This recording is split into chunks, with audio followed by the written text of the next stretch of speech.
मूसा को दिया था और लोगों को छुड़ा लिया था, आज मेरा विश्वास है कि परमेश्वर जो वचन आपके लिए देने वाले हैं वो पूरी तरह से आपको और आपके परिवार को छुड़ा लेगा। इस मसीह जिंदगी में क्या सबसे ज्यादा जरूरी है, क्या है सबसे ज्यादा इंपॉर्टेंट हमारी लाइफ में? आज जितने क्रूसेड्स आज तक मैंने किए हैं, मैं one of the most important word मैं आज आप लोगों के लिए लेके आया हूं। कल रात से मैं परमेश्वर की प्रेजेंस में था, अपने परिवार के साथ नहीं था, और प्रभु से कह रहा था कि परमेश्वर तेरा आत्मा मुझ पे जाहिर करे कि तू अपने लोगों से क्या कहना चाहता है। तो वचन कहता है याकूब 5 उसकी 16 से 20 आयत में, इसलिए तुम आपस में एक दूसरे के सामने अपने अपने पापों को मान लो और एक दूसरे के लिए प्रार्थना करो जिससे चंगे हो जाओ। धर्मी जन की प्रार्थना के प्रभाव से बहुत कुछ हो सकता है। एलिया भी तो हमारे समान दुख सुख भोगी मनुष्य था और उसने गिड़गिड़ाकर प्रार्थना की कि मेह ना बरसे, तो 3.5 साल बारिश यानी मेह नहीं बरसा। फिर उसने प्रार्थना की, आकाश से वर्षा हुई और भूमि फलवंत हुई।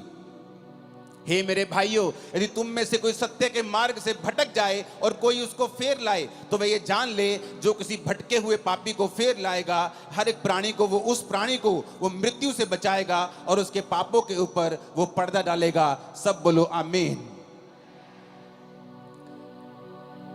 एक डेविड नाम का व्यक्ति जिसके अंदर इंडिया को बचाने का बोझ था, जब वो इंडिया में आया तो उसको भाषा नहीं आती थी, लेकिन वो एक बात जानता था कि वचन कहता है कि प्रार्थना के प्रभाव से बहुत कुछ हो सकता है।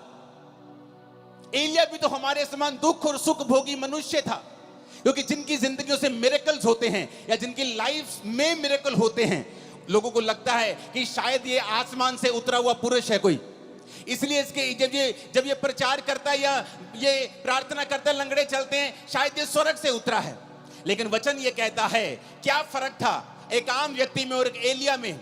एलिया भी तुम्हारे समान दुख सुख भोगी मनुष्य था, यानी उसके जीवन में दुख भी आते थे, उसके जीवन में तुम्हारी तरह सुख भी आते थे, लेकिन बाइबल कहती है कि वो तुम्हारे समान हमारे समान दुख सुख भोगी मनुष्य था। लेकिन जब उसने प्रार्थना की कि मेह ना बरसे, तो मेह नहीं बरसा। वचन कहता है, पिछली स्क्रीन को एक जैसा करना, कोई फालतू सिग्नल मत देना पिछली स्क्रीन के ऊपर। जैसे बीच की स्क्रीन है सब तरफ वैसे ही कर दो, नहीं तो बंद कर दो और कुछ कर दो। अपने पड़ोसी को बोलो, ध्यान से सुन, आज तेरी जिंदगी बदलने वाली है। जब वो परमेश्वर का दास डेविड इंडिया में आया, उसे भाषा नहीं आती थी। उसने कहा कोई बात नहीं, अगर मुझे भाषा नहीं आती तो परमेश्वर तो मेरी प्रार्थना को सुन सकता है। वो कबीले में गया जहां लोग उसके खिलाफ हो गए, वो प्रार्थना करने लगा और उसने अपना जीवन प्रार्थना वाला कर लिया और घुटनों पे आकर रोज घंटों घंटों वो प्रार्थना किया करता था। एक दिन उस कबीले वाले ने सोचा कि ये फॉरेनर हमारे धर्म को बदलने के लिए आया है, जबकि वो ये नहीं जानते थे कि प्रभु यीशु मसीह धर्म को बदलने के लिए नहीं, वो जीवन को बदलने के लिए आए थे। जब उसने लोगों ने देखा कि ये धर्म बदलने के लिए शायद आया है, तो बहुत से कबीले इकट्ठे होकर उसे मारने के लिए गए। जब उसे मारने के लिए गए, जहां जंगल में वो प्रार्थना कर रहा था, उसके सामने खड़े हो गए और जब उसे मारने लगे तो सांप उन लोगों के सामने आ गए और सांपों ने उन लोगों को इस डेविड को मारने नहीं दिया। डेविड बहुत लंबा समय नहीं जिया, जल्दी खुदा के पास गया, लेकिन उसकी सेवकाई एक प्रार्थना की सेवकाई थी। और हिस्ट्री कहती है कि उस प्रार्थना के कारण जो उसने रोज रोज परमेश्वर के सामने की, परमेश्वर ने उस कबीले के ऊपर दया की और एक बड़ी बेदारी दी। आज वो सब लोग परमेश्वर में हैं, मसीह में हैं, सच्चाई को जान चुके हैं। जॉन हाइडी नाम का इंसान, जिसे जॉन हाइडी ऑफ इंडिया कहते हैं, जबकि वो इंडियन नहीं था, वो एक अमेरिकन इंसान था। और उसके अंदर एक बोझ पैदा होता है कि मैं जाऊंगा और जो लोग बचे नहीं हुए, जो लोग परमेश्वर में नहीं हैं, जो सच्चाई नहीं जानते, मैं जाऊंगा और उन लोगों को बचाऊंगा। लेकिन उसने प्रार्थना करनी शुरू की। रोज वो 14-14 घंटे वो प्रार्थना करता था। इतनी वो प्रार्थना करता था कि एक दिन जब वो बीमार हो गया, डॉक्टर के पास उसे लेके गए, तो डॉक्टर ने बताया कि आप एक जगह जैसे झुक के जब प्रार्थना करते हैं, आपने इतनी लंबी लंबी प्रार्थनाएं की हैं कि आपका हार्ट जो है वो शिफ्ट हो चुका है और अपनी जगह से थोड़ा दूर जा चुका है, इसलिए आप बीमार हैं। आपके हार्ट की थोड़ी पोजीशन जो है वो चेंज हुई है, आपकी बॉडी में इतने बदलाव हुए हैं। लेकिन डॉक्टरों के कहने के बावजूद भी वो प्रार्थना करता रहा, रोज प्रार्थना करता रहा, अपने घुटनों के ऊपर प्रार्थना करता रहा। और एक समय ऐसा आया कि परमेश्वर ने जिस इलाके में उसको भेजा था, उस इलाके में एक बेदारी शुरू हुई। लाखों लाखों करोड़ों लोग परमेश्वर में आने शुरू हुए। जब आज आप उन इलाकों में जाकर देखेंगे तो 100% 90% लोग मसीह में आ चुके हैं और परमेश्वर को ग्रहण कर चुके हैं। कारण क्या? एक व्यक्ति ने बाइबल के वचनों को समझा। उसने समझा कि एलिया भी हमारे समान दुख और सुख भोगी मनुष्य था, लेकिन उसने फैसला किया कि मैं प्रार्थना करूंगा। एलिया कहां नजर आता है? एलिया कहीं नजर नहीं आता बाइबल में एकदम से आपको। वो कहीं ऐसा नहीं है कि बाइबल में जब पहला राजा की पुस्तक शुरू होती है, दाऊद का जिक्र होता है। दाऊद के बाद पहले शाऊल राजा बनता है, उसके बाद दाऊद राजा बनता है, फिर सुलेमान राजा बनता है, सुलेमान के बाद उसके बेटे राजा बनते हैं, उसके पोते पड़पोते राजा बनते हैं। परमेश्वर में खड़े नहीं रहते, वो गिर जाते हैं। तब तक भी एलिया का जिक्र नहीं आता। लेकिन जब बाइबल कहती है पहला राजा 17 में जब एलिया का जिक्र आता है, पहला राजाओं 17 उसकी 1 से 6, तिशबी एलिया जो गिलाद के परदेशियों में से था, उसने अहाब से कहा। अहाब भी इजराइल का राजा था जिसने इजाबेल से शादी कर ली थी और वो सब कुछ परमेश्वर के वचन के विरोध में कर रहा था और परमेश्वर उससे खुश नहीं था।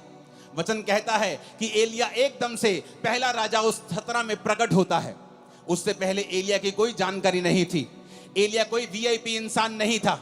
एलिया कोई राजाओं के खानदान से नहीं था। एलिया किसी प्रॉफिट्स के खानदान से नहीं था। लेकिन एकदम से वो प्रकट होता है और ये कहते हैं तिशबी एलिया। जैसे हम बोलते हैं वो पहाड़ी आदमी, वो पंजाबी आदमी, वो हरियाणवी आदमी, वो यूपी का भाई, वो बिहारी आदमी, उसी तरह कहते हैं तिशबी एलिया एकदम से प्रकट होता है। इजराइल के परमेश्वर के नाम में शपथ खाकर वो राजा के सामने जाके बोलता है कि राजा मेरे कहे बिना ना तो बारिश आएगी ना तो ओस पड़ेगी। लेकिन उससे पहले वो एक बात और कहता है एक आयत में तिशबी एलिया जो गिलाद के परदेशियों में से था, उसने अहाब से कहा, इजराइल का परमेश्वर यहोवा जिसके सम्मुख में उपस्थित रहता हूं। एलिया कहता मैं आया हूं राजा, उस परमेश्वर के सामने जिसके सामने मैं उपस्थित रहता हूं। ऐसा जन जिसके कहने से आसमान बारिश देना बंद कर गया 3.5 साल। एक ऐसा पुरुष जिसने प्रार्थना की और आसमान खुल गया फिर 3.5 साल बाद। वो पुरुष जो कोई वीआईपी नहीं था, किसी राजाओं के खानदान से नहीं था, किसी प्रॉफिट से खानदान से नहीं था, एक आम आदमी। एकदम से पहला राजाओं 17 में उसका जिक्र होता है कि तिशबी एलिया नाम का एक पर्सन सीधा राजा के सामने जाके हियाव के साथ हौसले के साथ खड़ा होता है और कहता है राजा उस परमेश्वर की शपथ जिसके सामने मैं उपस्थित रहता हूं। आज कौन लोग बंधनों में हैं? कौन लोग गरीबी के बंधन में हैं, बीमारियों के बंधन में हैं? कौन लोग हैं जिनको शैतान सताता है? ये वो लोग हैं जो परमेश्वर के सामने घुटनों को नहीं टेकते हैं, जो एक दिन तो प्रार्थना करते हैं दूसरे दिन प्रार्थना करना छोड़ देते हैं, जो एक दिन तो चर्च जाते हैं उसके बाद दूसरे संडे छुट्टी कर लेते हैं, जिनको ये नहीं मालूम कि आपके पास एक पावरफुल हथियार है, प्रार्थना करने का हथियार। आपके पास अधिकार है। आपके प्रार्थना के प्रभाव से बाइबल कहती है बहुत कुछ हो सकता है। लेकिन आज शैतान ने विश्वासियों को भटका दिया है। आपका फोन आपकी प्रार्थना का स्थान ले चुका है। आपका व्हाट्सएप, आपकी फेसबुक और इंस्टाग्राम आपकी प्रार्थना का स्थान ले चुका है। जब भी आप प्रार्थना करने के लिए बैठते हैं आपको काम याद आता है, आपको व्हाट्सएप याद आता है, आपकी मम्मी आपको कॉल करने लगती है, आपकी बेटी आपको तंग करने लगती है, क्योंकि शैतान नहीं चाहता आप प्रार्थना करें। तिशबी एलिया बाइबल कहती है एक आम इंसान था। आप सोचते मैं एक आम इंसान हूं, मैं कैसे अपनी जिंदगी को बदल सकता हूं? मेरा परदादा भी गरीब था, मेरा दादा भी गरीब था, मेरा बाप भी दिहाड़ी करता था, मैं भी गरीब हूं, तो परमेश्वर मुझे कैसे हमारे परिवार में इतने सालों से चल रहा कैसे बदल सकता है? लेकिन वचन कहता है एलिया भी तुम्हारे समान दुख और सुख भोगी मनुष्य था, लेकिन जब उसने प्रार्थना की मेघ बरसे तो मेघ नहीं बरसा, जब उसने प्रार्थना की मेघ बरसे तो मेघ बरसा। ऊंची आवाज में बोलो हालेलुया। हम प्रार्थना के महत्व को समझते हैं।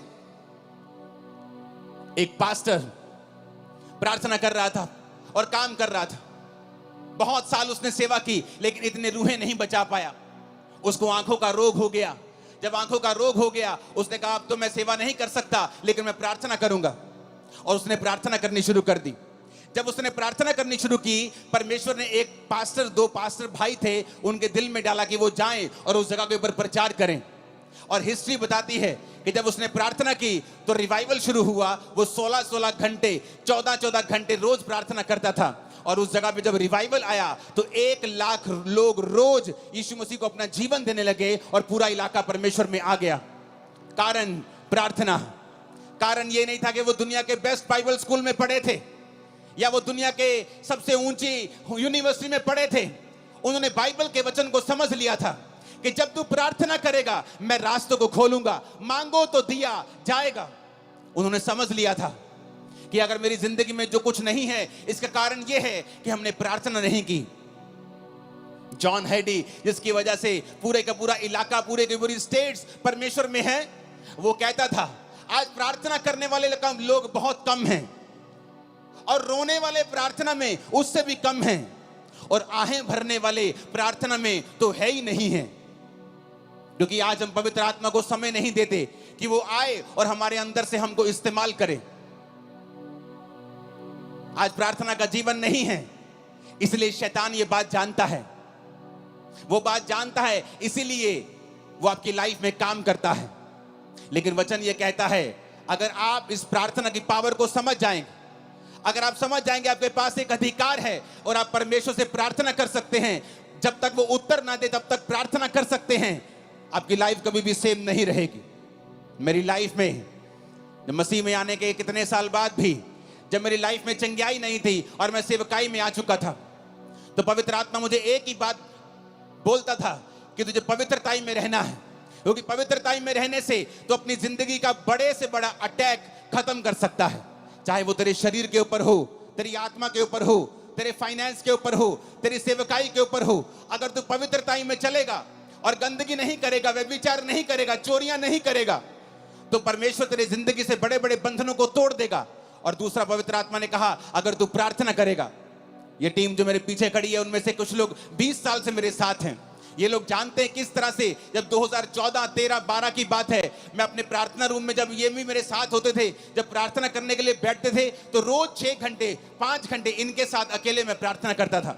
इनके बाद उठ के फिर मैं अपने रूम में प्रार्थना करता था, उसके बाद रात को प्रार्थना करता था। मेरा सारा दिन प्रार्थना में बीतता था और मैं खुद नहीं जानता था कि मैं इतनी प्रार्थना कर रहा हूं, क्या परमेश्वर मुझे उत्तर देगा। लेकिन वचन कहता है उसमें की गई मेहनत कभी व्यर्थ नहीं जाती। वो आपकी प्रार्थनाओं को सुनता है। जो प्रार्थना आपने 10 साल पहले भी की हैं, प्रभु उनको भी सुनता है। और वचन कहता है कि वो अपने खोजने वालों को प्रतिफल देता है। यानी कि जब आप प्रार्थना करते रहते हैं और उसके साथ परमेश्वर को खोजना नहीं छोड़ते, आप चर्च नहीं छोड़ते, आप फास्टिंग नहीं छोड़ते, बाइबल पढ़ना नहीं छोड़ते, आप संगति नहीं छोड़ते, तो परमेश्वर सारी प्रार्थनाओं का उत्तर देता है। मेरे जीवन में भी ऐसा ही हुआ। जो मेहनत मैं करता गया, जो प्रार्थना मैं करता गया, एक समय आया मसीह में आने के 10 साल बाद परमेश्वर सारी प्रार्थनाओं का उत्तर देने लगा और आज मेरे जीवन में सारी प्रार्थना के उत्तर आ चुके हैं। लेकिन आज भी थोड़े दिन पहले की बात है, जब मैं अपने प्रार्थना के रूम में गया, मैं आपको ये टेस्टिमनी दूंगा, उससे पहले एक वचन हम और पढ़ेंगे। प्रेरितों के काम 3 उसकी 1 से 8 आयत में लिखा है, पतरस और यूहन्ना तीसरे पहर प्रार्थना के समय चर्च में जा रहे थे और लोग एक जन्म के लंगड़े को ला रहे थे, जिसको वो प्रतिदिन मंदिर के उस द्वार पर जो सुंदर कहलाता है बैठा देते थे कि वो चर्च में आने वाले उसे भीख मांगे। उन्होंने उस भिखारी ने पतरस और यूहन्ना को चर्च में जाते देखा और उससे भीख मांगी। पतरस ने यूहन्ना के साथ उसकी ओर ध्यान से देखकर कहा, हमारी ओर देख। और वह कुछ पाने की आशा से उनकी ओर ताकने लगा। तो पतरस ने कहा, चांदी और सोना तो मेरे पास नहीं है, परंतु जो मेरे पास है वह तुम्हें देता हूं। यीशु मसीह नासरी के नाम से चल फिर। उसने दाहिना हाथ पकड़कर उसे उठाया। उसके पांव और टखनों में तुरंत बल आया। वो उछलकर खड़ा हो गया, चलने फिरने लगा, चलता कूदता प्रभु की स्तुति करता हुआ उस चर्च में गया। वचन कहता है आज बहुत से लोग चाहते हैं कि उनकी मिनिस्ट्रीज में लंगड़े चलें, उनकी जिंदगियों से भी बड़े बड़े काम हों। जब वो प्रचार करें उनकी मिनिस्ट्री से भी बड़े बड़े काम हों। लेकिन अगर आप ध्यान से बाइबल पढ़ेंगे तो पतरस और यूहन्ना उस समय लंगड़ा चलाने के लिए या हीलिंग करने के लिए चर्च में नहीं आ रहे थे। वचन कहता है वो प्रार्थना करने के लिए चर्च में जा रहे थे। उनके लिए प्रार्थना इतनी इंपॉर्टेंट थी कि वो घर बैठ के प्रार्थना नहीं करना चाहते थे। वो ऐसे ही उठे कि तीसरा पहर है, चलो प्रार्थना करने के लिए वो घर से निकलते थे। प्रार्थना करने का एक इंपॉर्टेंस, एक महत्वता, एक बड़ा स्थान उनकी लाइफ में था। आज लोग कैसे प्रार्थना करते हैं? मोबाइल ऑन करके, टीवी ऑन करके, बच्चों के साथ, कुकर के ऊपर दाल चढ़ा के, राजमा चढ़ा के, और साथ साथ में देखते भी रहेंगे कितनी सीटी हो गई। जैसी आपकी प्रार्थना है फिर वैसा ही रिजल्ट है। टूटी हुई प्रार्थना, बिना फोकस की प्रार्थना, और टूटी हुई जिंदगी और टूटा हुआ रिजल्ट, चाहे वो सेवकाई में हो चाहे वो लाइफ में हो। इधर वो जा रहे हैं, कहां? चलो आओ चर्च में चले तीसरे में प्रार्थना करने के लिए। कहां है? चलो 5 किलोमीटर, चलो चलते हैं चर्च में प्रार्थना करने के लिए। अरे क्या प्रार्थना करने के लिए इतनी दूर जाना? चलो किसी कमरे में बैठ के थोड़ा सा कर लेते हैं प्रार्थना।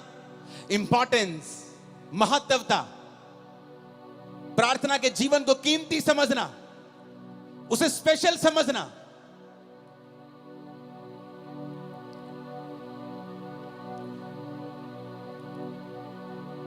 अफ्रीका की जाके हिस्ट्री देखो, जिन पास्टर्स ने उन्हें बदला है, वो अपनी जिंदगी में 90-92% अपना पैसा परमेश्वर को देते, सिर्फ 8% रखते थे अपने पास। 14 घंटे रोज प्रार्थना करते थे और बोलते थे कि जिस पास्टर की प्रार्थना 8 घंटे से कम है वो अपने आप को फुल टाइम पास्टर बोलना बंद कर दे।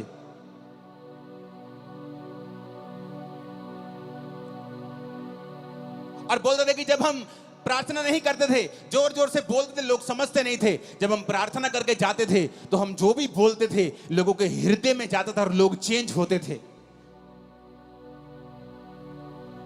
कारण क्या? प्रार्थना। पतरस और यूहन्ना प्रार्थना करने के लिए जा रहे हैं। कोई लंगड़ा चलाने के लिए नहीं जा रहे, हीलिंग करने के लिए नहीं जा रहे, प्रार्थना करने के लिए जा रहे हैं। और रास्ते में लंगड़ा मिलता है, उनकी ओर देखता है और पैसे की आशा से, कुछ पाने की आशा से देखता है। वो कहता है भाई साहब पैसा तो मेरे पास नहीं है। हाँ चर्च का पड़ा होगा बहुत, लेकिन मेरे पास तो अपना नहीं है पर्सनल। मैं तुझे पैसा तो नहीं दे सकता, लेकिन वो दे सकता हूं जो तुझे सबसे अधिक चाहिए। यीशु मसीह नासरी के नाम से उठ और चल फिर। आप जानते लोगों ने इस मिरेकल के बाद पतरस और यूहन्ना को पकड़ लिया। कहते ये अनपढ़ और साधारण मनुष्य हैं, इनकी जिंदगी से इतना बड़ा काम कैसे हो सकता है? कुछ लोग बोले नहीं नहीं, अनपढ़ साधारण मनुष्य तो हैं, पर ये यीशु के साथ रहे हैं। यीशु ने उन्हें 3.5 साल प्रार्थना करना सिखाया है, परमेश्वर के संग चलना सिखाया है। और वचन कहता है कि जब वो प्रार्थना करने के लिए चर्च में जा रहे थे तो रास्ते में लंगड़ा चलाया गया। इतना बड़ा मिरेकल हुआ कि पूरा स्थान चेंज हो गया। यरूशलेम में परमेश्वर के नाम का डंका बजने लगा। कारण प्रार्थना। ऊंची आवाज में बोलो प्रार्थना। नहीं, ऊंची आवाज में, सबसे ऊंचा बोलो प्रार्थना। प्रेरितों के काम 16 उसकी 13 से 15 आयत में लिखा है, सब्त के दिन हम नगर के फाटक के बाहर नदी के किनारे ये समझकर गए कि वहां प्रार्थना करने का स्थान होगा, और वहां बैठकर उन स्त्रियों से जो इकट्ठी हुई थी बातें करने लगे। लुदिया नामक थुआतीरा नगर की एक बैंगनी वस्त्र बेचने वाली एक भक्त स्त्री सुन रही थी और प्रभु ने उसका मन खोला कि पौलुस की बातों पर वो मन लगाए। उसने अपने घराने समेत उससे बपतिस्मा लिया और विनती की, यदि तुम मुझे प्रभु की विश्वासनी समझते हो तो चलकर मेरे घर में रहो, और वह उन्हें मना कर ले गई। अब यहां पर क्या होता है? यहां पर पौलुस नगर के फाटक के बाहर इसलिए जा रहा है। पुराने टाइम में नगर में फाटक होते थे, शहर पनाही होती थी या फाटक होते थे, तो वो फाटक के बाहर जाना चाहता था, नगर के बाहर, ताकि वो वहां पर प्रार्थना कर सके। नगर के अंदर भी प्रार्थना वो कर सकता था, लेकिन क्यों आज प्रेरितों के काम वाले मिरेकल्स चर्चिस में नहीं होते हैं? क्योंकि वैसी इंपॉर्टेंस परमेश्वर को चर्चों में नहीं दी जाती है। पास्टर्स की लाइफ में भी वैसी इंपॉर्टेंस प्रार्थना की नहीं रही जैसे प्रेरितों के टाइम में हुआ करती थी। वो प्रार्थना किसी घर में भी कर सकते थे, लेकिन बाइबल कहती शाम को स्पेशल वो उठ के गए नगर से बाहर। तब ऐसा भी नहीं था कि गाड़ियां थी, बड़ी बड़ी गाड़ियां थी कि 10 मिनट लगेंगे, चलो गाड़ी में चलते हैं। चल के जाते थे, गधों पे जाते थे, घोड़ों पे जाते थे लोग। तो वचन कहता है कि वो नगर के फाटक के बाहर नदी के किनारे ये समझ के गए कि यहां कोई प्रार्थना करने का स्थान होगा। आओ हम कहीं अकेले एकांत में, जहां कोई हमें देखे ना, हम बैठकर परमेश्वर के सामने प्रार्थना कर सकें।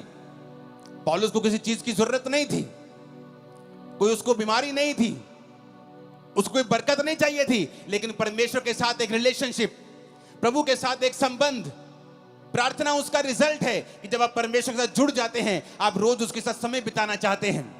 और वो जा रहा है नगर के बाहर, और नगर के बाहर नदी के किनारे कि यहाँ कोई प्रार्थना करने का स्थान होगा, और वहां पर उसे एक औरत मिलती है जो बहुत अमीर थी, बहुत ही ऐसी औरत जिसका समाज में एक प्रभाव था। और वो परमेश्वर के वचन जब वो बातें करने लगता है, ये समझ गया कि यहाँ कोई नहीं होगा, लेकिन वहां पे बहुत सी औरतें होती हैं, तो पौलुस प्रचार करने लगता है और वो औरत भी ध्यान से सुनने लगती है। और जैसे जैसे वो सुनने लगती है, परमेश्वर का आत्मा उसे छूता है, और जब उसको छूता है, उसका घराना और वो बपतिस्मा लेने लगते हैं, और बपतिस्मा लेके पौलुस को अपने घर ले जाते हैं। हमें क्या शिक्षा मिलती है यहां से? कि पौलुस भी प्रचार करने के लिए वहां नहीं गया, पौलुस भी प्रार्थना करने के लिए वहां जा रहा था। लेकिन जब वो प्रार्थना करने के लिए वहां जा रहा था, तो वहां उसे प्रचार करने का मौका मिला। पतरस भी प्रार्थना करने के लिए चर्च में जा रहा था, लेकिन वहां उसे चंगाई करने का मौका मिला। तो हम क्या देखते हैं? वो सेवकाइयां जिनकी सेवकाइयों से ज्यादा हीलिंग्स होती हैं, और रूहें भी उन्हीं सेवकाइयों में बचती हैं जिन्होंने प्रार्थना को प्रथम स्थान दिया हुआ है, जिनकी जिंदगी में प्रार्थना प्रथम स्थान के ऊपर है। जो लंगड़ा चलाने के लिए प्रार्थना नहीं कर रहे, वो प्रार्थना करने के परमेश्वर के सामने उन्हें जाना है। वो प्रचार करने के लिए बाइबल नहीं पढ़ रहे, वो पढ़ रहे हैं क्योंकि परमेश्वर के साथ उन्हें समय बिताना है। और प्रार्थना करने के लिए नदी के किनारे कहीं बाहर जा रहा है, और परमेश्वर उसे वहां पर मौका देता है कि वो प्रीच करे। यानी रूहें भी प्रार्थना करने का रिजल्ट है, रूहें बचना, और चंगाई भी प्रार्थना करने वाली मिनिस्ट्री का ही रिजल्ट है। आज हम भूल चुके हैं, एज ए बिलीवर हमारा पहला काम है परमेश्वर के सामने रोज जाना और प्रार्थना करना। क्योंकि शैतान कुछ भी करेगा, आपकी प्रार्थना के जीवन को वो खत्म करने की कोशिश करेगा। क्योंकि जिस दिन आपकी प्रार्थना लग गई, प्रार्थना में ब्रेक लग गई, उस दिन जीसस से आपकी ब्रेक लग गई। A break in prayer, a break in Jesus.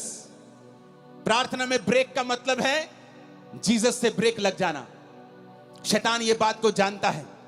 Bible पढ़ के देख लो, जहां जहां प्रार्थना हुई वहां वहां परमेश्वर ने बहुत सी चीजों को बदला है। जिन्होंने प्रार्थना नहीं की वो विष मांगते रह गए हैं। आपका परमेश्वर परमेश्वर है, वो जीनी नहीं है कि आप उस रगड़ेंगे और वो निकलेगा और आप कहेंगे मुझे ये चाहिए। वो परमेश्वर है, उसका वचन कहता है मांगो तो दिया जाएगा, ढूंढो तो तुम पाओगे, खटखटाओ तो तुम्हारे लिए खोला जाएगा।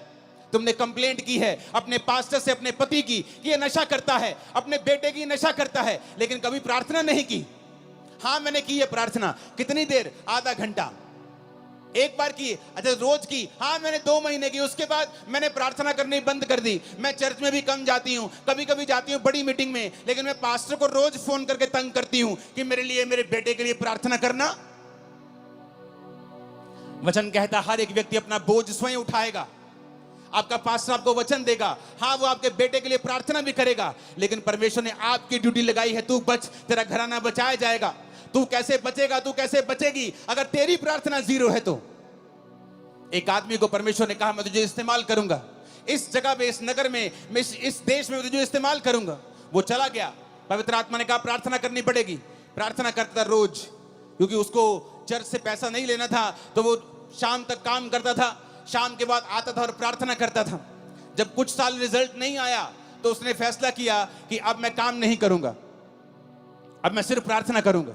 तो परमेश्वर ने उसका कुछ इंतजाम किया, कुछ रिटायरमेंट का इंतजाम किया, पैसों का इंतजाम किया कि वो 24 घंटे प्रार्थना कर सके, और वो लगातार उस देश के लिए प्रार्थना करने लगा। 7 साल के बाद जब वो लगातार प्रार्थना करने लगा, उस देश में एक लॉ पास हो गया, सारे वेश्या के अड्डे, सारी दारू की दुकानें बंद हो गईं, और देश के 99% लोगों ने परमेश्वर को ग्रहण कर लिया। उसकी इंटरव्यू हुई, लोग उसके पास आके पूछने लगे क्या किया आपने, आपने ऐसा क्या किया कि ये सारे लोग परमेश्वर में आ गए? उसने कहा आओ मैं तुम्हें दिखाता हूं। वो अपने प्रार्थना के कमरे में उन्हें ले गया, और लकड़ी का कालीन था, सॉलिड लकड़ी का, और उसमें घुटनों के निशान पड़े हुए थे। उसने कहा ये मेरा मूल्य है परमेश्वर के सामने, जो मैंने इन लोगों के लिए प्रार्थना की है, और परमेश्वर ने मेरी प्रार्थना को सुना है। आप अकेला प्रचार करेंगे बिना प्रार्थना के, बिना प्रभु की हुजूरी के, लोगों के हृदय कभी छिदेंगे नहीं। वो कभी परमेश्वर को ग्रहण नहीं कर पाएंगे, कभी परमेश्वर के वचन को समझ नहीं पाएंगे। आपको पवित्र आत्मा की फायर और ताकत चाहिए आपके प्रचार के पीछे, कि वो लोगों के हृदय में जाए और वो आज से वायदा करके जाए कि परमेश्वर आज से कुछ भी हो जाए, मैं रोज प्रार्थना करूंगा, घंटों घंटों प्रार्थना करूंगा, तेरी हजूरी में आऊंगा और मैं आपको वायदा करता हूं अगले कुछ महीनों और सालों के अंदर अंदर वो आपको छुड़ाएगा और सबसे ऊंचे स्थान के ऊपर लेके जाएगा। वो आपकी बेइज्जती को पूरी लाइफ के लिए खत्म कर देगा, आपकी लाइफ में नई शुरुआत को वो देगा। आमीन। ऊंचा और खतरनाक वाला चाहिए चर्च। ऊंची आवाज में हालेलुया बोलो 7 बार जरा ऊंची आवाज में।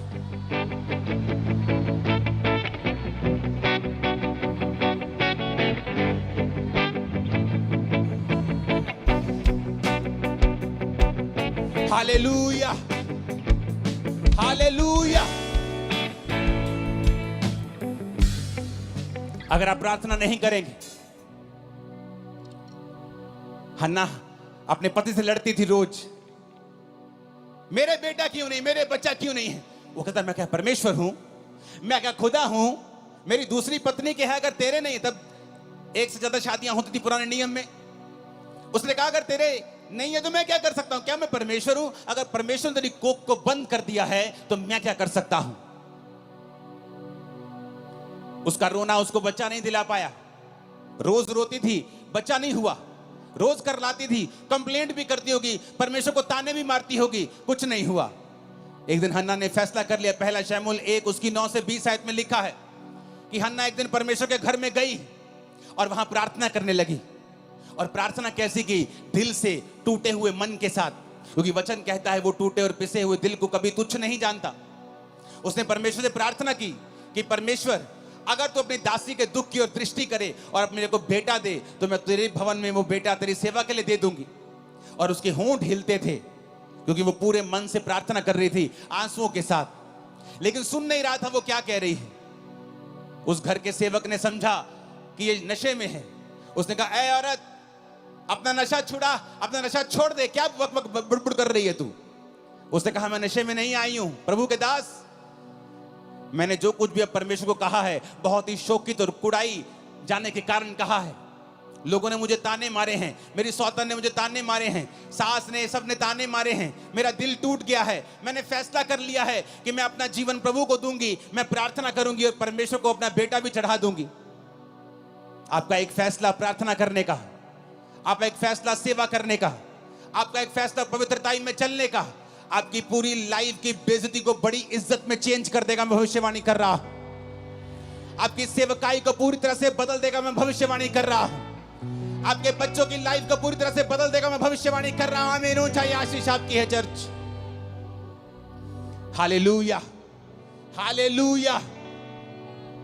क्या आज आप फैसला करते हैं प्रार्थना करने का? क्या फैसला करते हैं ये जानते हैं कि कोई भी व्यक्ति, कोई भी रिश्तेदार, कोई समाज, आपके एरिया का कोई बड़ा व्यक्ति भी आपकी लाइफ को चेंज नहीं कर सकता है। कुछ देर के लिए आपकी हेल्प कर सकता है, लेकिन पूरा टर्न अराउंड, आपकी लाइफ का पूरा बदलाव सिर्फ परमेश्वर कर सकता है। और वो तो आपको कहता है, ये दुनिया के थके हारे और बोझ नीचे दबे लोगों, मेरे पास आओ, मैं तुम्हें विश्राम दूंगा। मुझसे सीखो, मैं मन में दीन हूं, नम्र हूं। अपना जुआ मुझे दे दो। तुम्हारा जुआ भारी है, तुम्हारा बोझ भारी है, तुम्हारी बीमारियों का बोझ तुम नहीं उठा पाओगे, डिप्रेशन का बोझ तुम नहीं उठा पाओगे। मेरा बोझ ले लो। उसका बोझ क्या है? प्रार्थना करना उसका बोझ है, रूहों को बचाना उसका बोझ है, परमेश्वर के वचन के अनुसार चलना उसका बोझ है। उसने कहा तुम मेरे अनुसार चलो तो तुम अपने मन में विश्राम पाओगे। वो विश्राम जो बड़े बड़े खरबपतियों को दिल में नहीं है।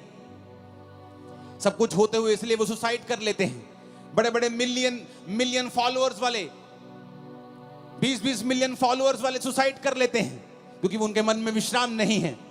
और जीसस ने कहा, हे दुनिया के थके हारे और बोझ नीचे दबे लोगों, मेरे पास आओ, मैं तुम्हारा धर्म बदलूंगा। ये लिखा नहीं, उसने कहा मैं तुम्हें विश्राम दूंगा।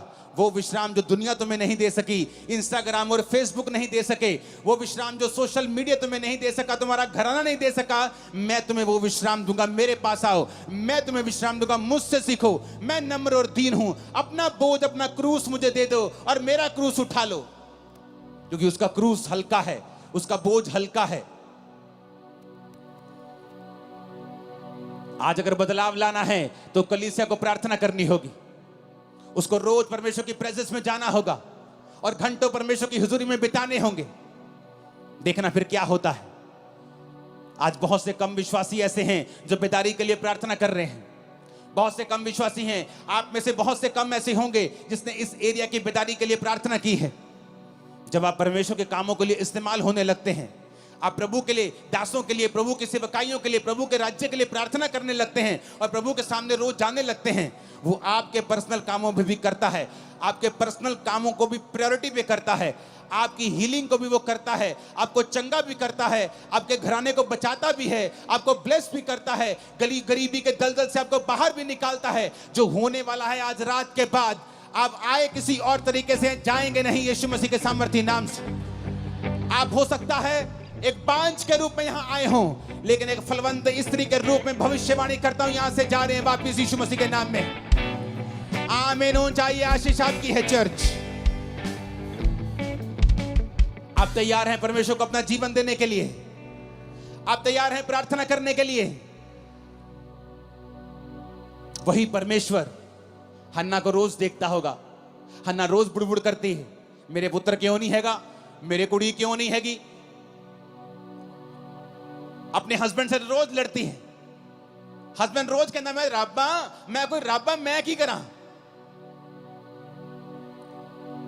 लड़ाई उसको कुछ नहीं दे पाई, खाना नहीं खाती, खाना छोड़ देती थी, कुछ नहीं हुआ। और एक फैसला किया, एक दिन मैं जाऊंगी और प्रार्थना करूंगी। सब कुछ बदल गया। मेरी लाइफ, मेरी सेवकाई प्रार्थना से बदली है। सब कुछ प्रार्थना से बदला है, परमेश्वर ने किया है। जब आप अपनी रिक्वेस्ट को, विनती को धन्यवाद के सहित परमेश्वर के सामने ले जाएंगे, उसने कहा मेरी शांति तो तेरी समझ से परे है, तेरे अंदर वास करेगी, तेरे विचारों को सुरक्षित रखेगी। आज हम बेचैनी में घूमते हैं, हर टाइम बेचैनी, हर टाइम चिंता, हर टाइम चिंता, हर टाइम वरी। क्यों? क्योंकि हम प्रार्थना करने वाले लोग नहीं हैं। अगर हम प्रार्थना करेंगे तो चिंता नहीं रहेगी, प्रार्थना करेंगे डिप्रेशन नहीं रहेगा, प्रार्थना करेंगे बीमारियां नहीं होंगी, क्योंकि बाइबल कहती है मुझ में की गई मेहनत कभी व्यर्थ नहीं होती, परमेश्वर ने कहा। जब मैं परमेश्वर में आया और प्रभु के बारे में मुझे मालूम हुआ, जब पहली प्रार्थना मेरे सिर पर हाथ रख के हुई थी, मैं कंप्यूटर इंजीनियर था, तब पहली प्रार्थना में समझ आ गई थी, क्योंकि मैं सब जगहों पे जा चुका था, सुसाइड करने वाला था, लेकिन ये बीमारियां और ये डिप्रेशन, नशे मुझे छोड़ के नहीं जा रहे थे। जिस दिन पहली प्रार्थना हुई, समझ आ गई थी कि मेरे जीवन में सचमुच परमेश्वर बड़े काम कर सकता है। जो पहला करंट मुझे प्रार्थना का लगा था, उससे मुझे समझ आ गई थी, लेकिन मैं हील नहीं हुआ, चंगा नहीं हुआ। और एक दिन पवित्र आत्मा ने मुझसे कहा वचन के जरिए, क्योंकि वचन मुझे पढ़ना पड़ता था, नहीं तो मेंटली अपसेट के अटैक होते थे मुझे, तो बाइबल पढ़ने से मेरे वो ठीक हो जाते थे। तो बाइबल पढ़ते पढ़ते वचन आया, हे मेरे प्रिय भाइयों, हियाव बांधो, दृढ़ रहो, क्योंकि तुम जानते हो मसीह में की गई मेहनत कभी व्यर्थ नहीं जाती। यहां लगा यह वचन दिल में, रेमा बन गया, मेहनत करनी शुरू की, 40 रोजे रखे, साल में 1 बार, 2 बार, 3 बार, 4 बार, 5 बार, 5वीं बार या 6ठी बार रोजे थे तो परमेश्वर ने मुझे छुआ और 2005 में उस डिप्रेशन से पूरी तरह आजाद कर दिया। आज 25 हो चुका, 20 साल से मैं पूरी तरह से आजाद हूं, नशे से, डिप्रेशन से। कारण क्या? प्रार्थना, जो परमेश्वर ने हमें अधिकार दिए हैं। आपने कंप्लेंट अपने पास्टर को की है कि आपने रोज प्रार्थना की है? आपने 2 महीने करके बंद कर दी, आपने लगातार प्रार्थना नहीं की। आपको वचन के ऊपर खड़े होना होगा जब अगर आप चाहते हैं रिजल्ट आए तो। संविधान में लिखा है अगर रजिस्ट्री आपके मकान की आपके नाम पर है तो कोई उस पर कब्जा नहीं कर सकता, लेकिन लोग कब्जा फिर भी कर लेते हैं। फिर आप क्या करते हैं? रोते हैं। क्या रोने से घर छूट जाएगा? आप लड़ेंगे, वो गैर कानूनी है। क्या करेंगे? आप केस करेंगे, कोर्ट में जाएंगे, संविधान के मुताबिक बताएंगे जज को संविधान में ये लिखा है और ये लॉ के मुताबिक ये मेरा मकान है। लेकिन आपको ये भूल गया कि बाइबल आपका संविधान है। शैतान ने आपकी सेहतों के ऊपर कब्जा किया हुआ है, आपके बच्चों को नशों में लगाया हुआ है, उसने आपके घराने पे, आपके फाइनेंस पे कब्जा किया हुआ है। आप सिर्फ रोते हैं, रोने से कुछ नहीं होगा। कंप्लेंट करते हैं, उससे भी कुछ नहीं होगा। आपको परमेश्वर के सामने जाना होगा, घुटने टेकने होंगे, हाथों को उठाना होगा, स्वर के परमेश्वर की ओर दुहाई देनी होगी और वो खोल देगा आसमान। मैं आपको फिर कह रहा हूं, वो आसमान खोल देगा और आपको उसी ऊंचाई पर लेके जाएगा जिसके लिए आपको उसने पैदा किया है। लेकिन हमें फैसला करना होगा कि हमारा सोता परमेश्वर है या नहीं। क्योंकि आपने कंप्लेंट भी करके देख ली, आपने रो लिया, अपने बच्चों से लड़ लिया, अपने हस्बैंड से लड़ लिया, अपनी वाइफ से लड़ लिया, अपने भाई से लड़ लिया, लड़के भी कुछ नहीं हुआ, रो लिया, करला लिया, कलेश डाल लिया, कुछ नहीं हुआ। परमेश्वर तुम्हें सिखाता है ना बल से ना शक्ति से, बल्कि उसकी आत्मा के द्वारा कि मेरे बेटे मेरी बेटी, तुझे मेरे पास आना होगा। सेवकाई को चेंज करना है, मेरे पास आना होगा। जो लोग आपकी बात नहीं सुनते। 2011 में मैं बड़ा फ्रस्ट्रेट था। मिनिस्ट्री 7000 क्रॉस कर चुकी थी, 7000 की चर्च क्रॉस कर चुकी थी, लेकिन मैं बड़ा फ्रस्ट्रेट था क्योंकि मैं जैसा चाहता था वैसा काम नहीं होता था, टीम वैसा बिहेव नहीं करती थी। और मैं फ्रस्ट्रेट हुआ और मैं चला गया प्रार्थना में, देश को छोड़ दिया और 21 दिन के लिए प्रार्थना में चला गया। वो 21 दिन मैं अनमैरिड था, अपनी फैमिली से वैसे भी बहुत मैं कम बात करता था। मेरी मदर थी शायद, जो सेव हो चुके थे शायद 2011 में, वो भी नहीं हुए थे या एकदम से ताजे ताजे सेव हुए थे। कोई फैमिली मेंबर मुझसे बात नहीं करता था। बस 21 दिन सिर्फ प्रार्थना की। अपने होटल के कमरे में रहता था और जब प्रार्थना से उठता था तो मुझे मालूम नहीं होता था कि दोपहर का समय है कि रात का समय है कि सुबह है। मोबाइल छोटे होते थे, छोटा मोबाइल दिखता कि कितना समय हो गया। फिर सोता था, फिर उठता था, प्रार्थना प्रार्थना। 21 दिन मैंने प्रार्थना की। जब मैं वापस आया, मेरी सेवकाई पूरी तरह से बदल गई। लोग मेरी बात सुनने लगे, टीम्स मेरी बात सुनने लगी। मेरे मन मुताबिक जो खुदा ने मुझसे चाहा था वैसा मेरी मिनिस्ट्री में काम होने लगा, क्योंकि परमेश्वर ने मुझे दिखाया कि तेरे प्रचार से भी कुछ नहीं होगा, तेरे चाहने से भी कुछ नहीं होगा, तेरे डेडिकेशन से भी कुछ नहीं होगा। जब तक तुम मेरे सामने घुटने नहीं टेकेगा, मेरे सामने नहीं आएगा।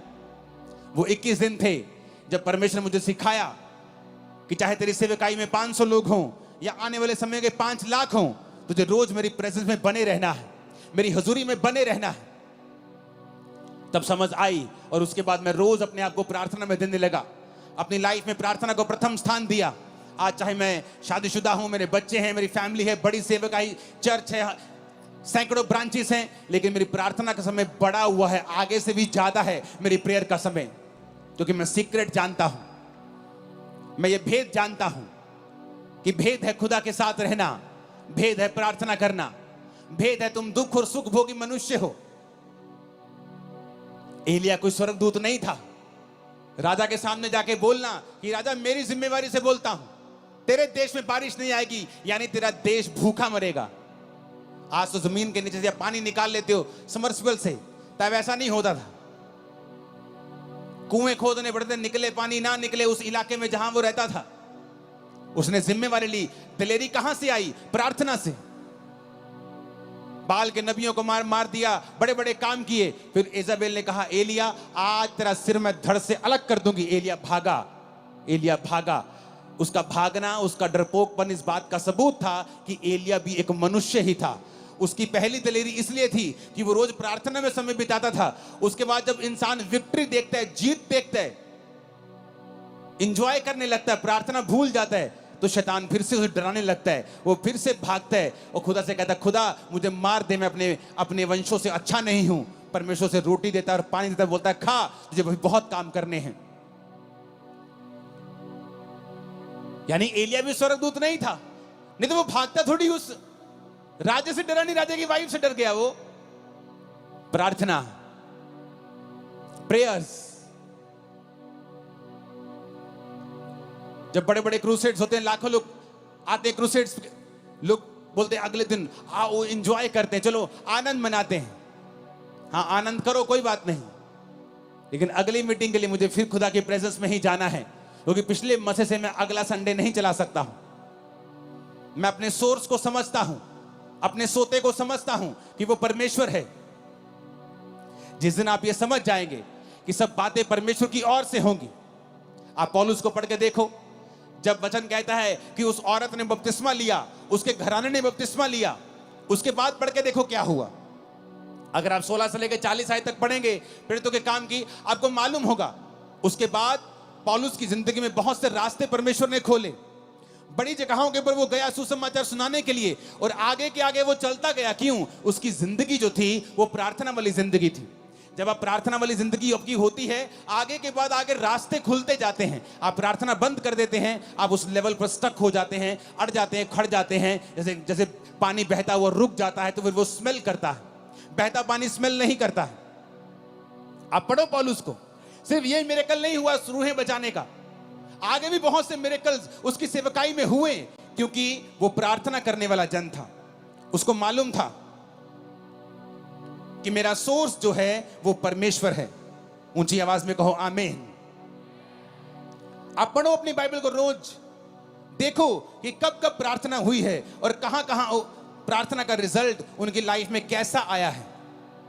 आप फिर समझ जाएंगे दुनिया की बड़ी बड़ी बेदारियां प्रार्थना से शुरू हुई। ये आज भी जो लाखों लोग यहां बैठे हैं, ये भी प्रार्थना का ही नतीजा है जो लोगों ने की है कि यहां बेदारी आए। हालेलुया। अगर आप वहां पे देखेंगे तो उसके बाद 16 आयत से, प्रेरितों के काम 16 उसकी 16 आयत से एक दुष्ट आत्मा को पौलुस निकालता है जब वो जा रहा था, जो भविष्यवाणी करती थी, फेक थी।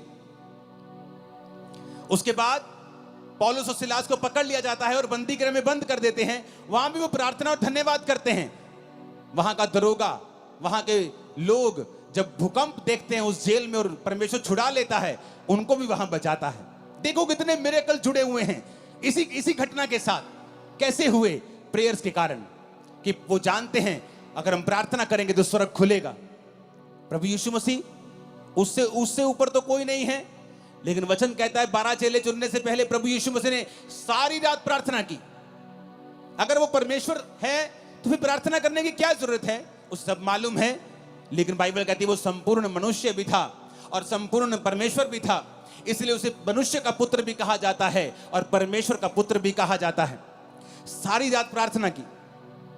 कल आपकी बेटी का रिश्ता होने जा रहा है। आज रात को आप क्या कर रहे हैं? आप टीवी देख रहे हैं। कल आपने बड़े इंपॉर्टेंट काम के लिए जाना है।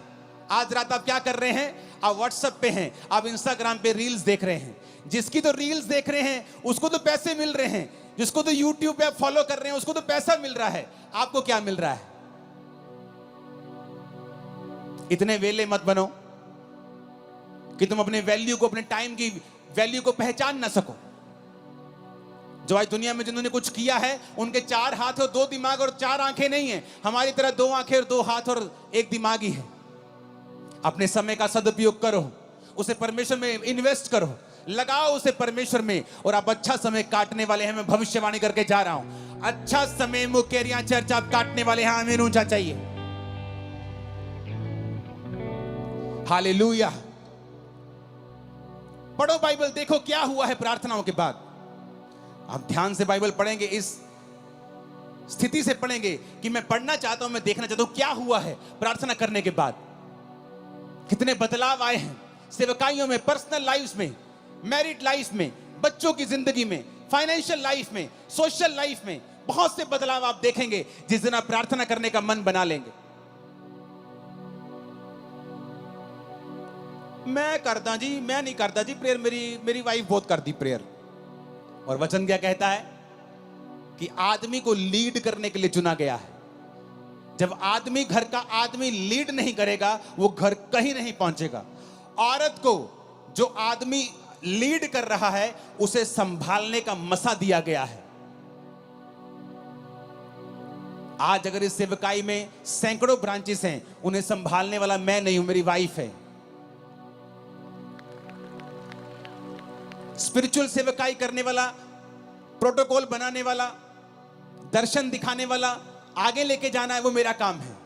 प्रभु क्या चाहता है, क्या बनाना है, नया क्या करना है, वो मेरा काम है। लेकिन जिस घर का आदमी प्रार्थना में नहीं होगा, यानी उस घर का अगुआ डेड है, तो फिर जो उस घर में है बस वाइफ वही संभाल के रखेगी। अगर वो उसके पास 200 है तो वो 200 को संभाल के रखेगी, 500 है तो 500 को संभाल के रखेगी, क्योंकि तुमने परमेश्वर से अगुवाई नहीं पाई है कि तुम आगे बढ़ सको। तुम आगे बढ़ोगे, तुम्हारी वाइफ उसे संभाल के रखेगी, पर तुम आगे तब बढ़ोगे जब परमेश्वर तुम्हारी आंखें खोलेगा और तुम्हारी अगुवाई करेगा। अब्राहम ने जब हाजिरा को निकाल दिया, इस्माइल को निकाल दिया, तो हाजिरा एक जगह जब रोटी पानी खत्म हो गया तो रोने लगी। और रोने लगे। और परमेश्वर ने कहा हाजिरा मत रो, क्योंकि मैंने उस लड़के की प्रार्थना को सुना है। उसने कहा, उसने ये नहीं कहा हाजिरा तेरे रोने को मैंने देखा है। स्वर्गदूत कहता तेरे को नहीं देखा मैंने, तू रोना परमेश्वर को हिला नहीं सकता। नहीं तो हॉस्पिटल में हर एक मर्द औरत जिसका आज एक लौता बच्चा है, जिसकी माँ बाप आज हॉस्पिटलाइज बेड पे हैं, आईसीयू में, सब रोते और खुदा उनको चंगा कर देता। रोना प्रभु को हिला नहीं सकता है, विश्वास उसको हिलाता है। उसने कहा स्वर्गदूत ने, क्यों रो रही है? मेरे पास पानी नहीं, मेरे पास रोटी नहीं, हम मर जाएंगे। उसने कहा परमेश्वर ने उस लड़के की प्रार्थना को सुना है। क्यों? क्योंकि वो लड़का अब्राहम के साथ रहता था। अब्राहम, उसका बाप, उसको प्रार्थना करनी आती थी अब्राहम को। वो अपने बाप को जानता था, बाप को प्रार्थना करते देखता था, रिजल्ट भी आते थे, वो देखता था। इसलिए जो लोग आज ऐसी चर्चों में जाते हैं जहां प्रार्थना का महत्व है, जो जीवित चर्चिस हैं, उनकी जिंदगियां बदलनी शुरू हो जाती हैं, क्योंकि वो अपने अगुओं को उस तरह से प्रार्थना करते देखते हैं। लेकिन जिन पास्टर्स की खुद प्रेयर नहीं है, आप भी अंधे और आपके लोग भी अंधे, आप भी भटक रहे हो, आपके लोग भी भटक रहे, आप भी दुखी, आपके लोग भी दुखी। तो उस दूत ने कहा परमेश्वर ने तेरे बेटे की प्रार्थना को सुना है, उसके आंसू देखें, उसकी प्रार्थना को सुना है। और पास में एक कुआं दिखाई दिया, उसकी आंखें लिखा खोल दी, यानी चंगाई उसके पास थी। लेकिन जब आंखें बंद होती हैं, आपको कुछ नजर नहीं आता है। हल आपके पास ही पड़ा होता है, नजर नहीं आता। सालों साल घर में दबा रहता है, नजर नहीं आता। जिस दिन आप यहोवा को पुकारते हैं, नजर आता है। आज मैं प्रार्थना करता हूं, यहोवा आपकी आंखों को खोल दे, आपको हल नजर आए यीशु मसीह के सामर्थ्य नाम में। यीशु के नाम में हल नजर आए आपको, यीशु के नाम में। आमीन हो जाए, आशीष हमारी है चर्च। आप मेरी बात को समझ रहे कि नहीं? हल नहीं होगा। आपकी आंखों के सामने एक कुआं होगा और आपकी आंखें बंद होंगी। आप कभी कुएं के खब्बे, कभी कभी कुएं के सज्जे, कभी आप सीधा नहीं जा पाएंगे। क्यों? आपकी प्रार्थना जीरो है, आपका परमेश्वर के साथ कोई संबंध नहीं है। अब्राहम ने कहा अपने नौकर को, जा और मेरे बेटे के लिए एक बहू लेके आ। जाके वो प्रार्थना करता है। उसे मालूम था इट इज इम्पॉसिबल कि मैं एक अच्छी लड़की ले जाऊं, इट इज इम्पॉसिबल। प्रार्थना करता है, हे पिता, ऐसी लड़की जो मुझे पिलाए, मेरे ऊंटों को पिलाए, ऐसी लड़की भेज। और परमेश्वर भेजता है। क्यों? प्रेयर। हर ग्रेट आदमी जानता है प्रेयर उसका राज है, उसका सीक्रेट है। आपकी लाइफ में प्रेयर नहीं है, आपकी लाइफ में कुछ नहीं है। फिर आप टाइडर हो सकते हैं, चर्च के फाइनेंशियल सपोर्टर हो सकते हैं, लेकिन परमेश्वर की निगाह में आपकी बहुत बड़ी वैल्यू नहीं है।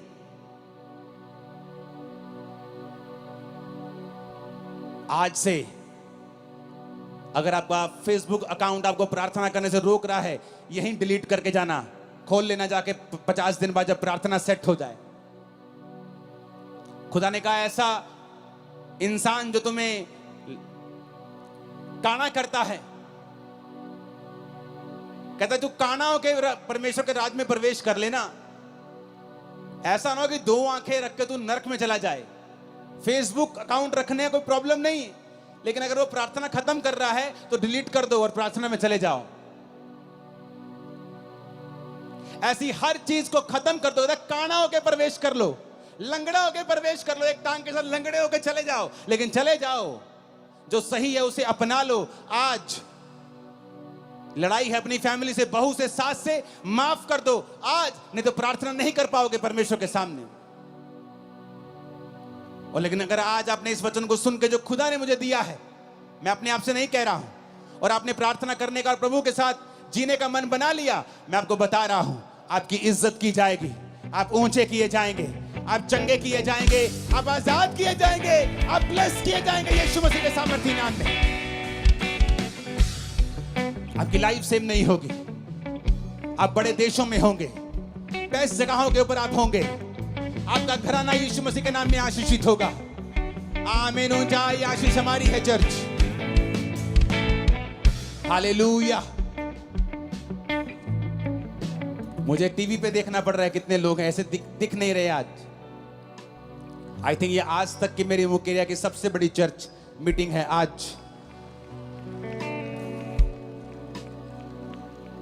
प्रॉब्लम यह है कि जब कनक वगैरह कटती है तो ही हो पाते हैं, इतनी बड़ी जगह बैठने के लिए, पार्किंग के लिए। लेकिन मैं प्रेयर कर रहा हूं कि हम हर दिनों के बाद, 10 दिन बाद, 12 दिन बाद एक बड़ी मीटिंग कर सके।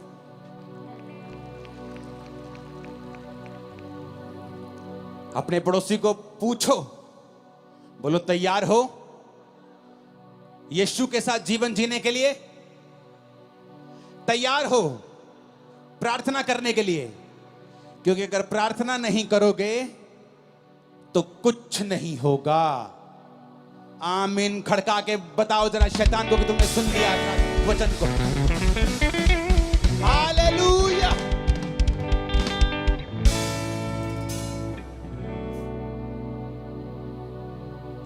अपने हाथों को उठाओ,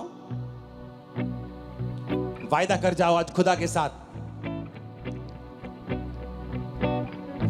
कि प्रभु आज से मेरा जीवन तेरा, मैं वचन पर मन लगाऊंगा, रोज प्रार्थना करूंगा।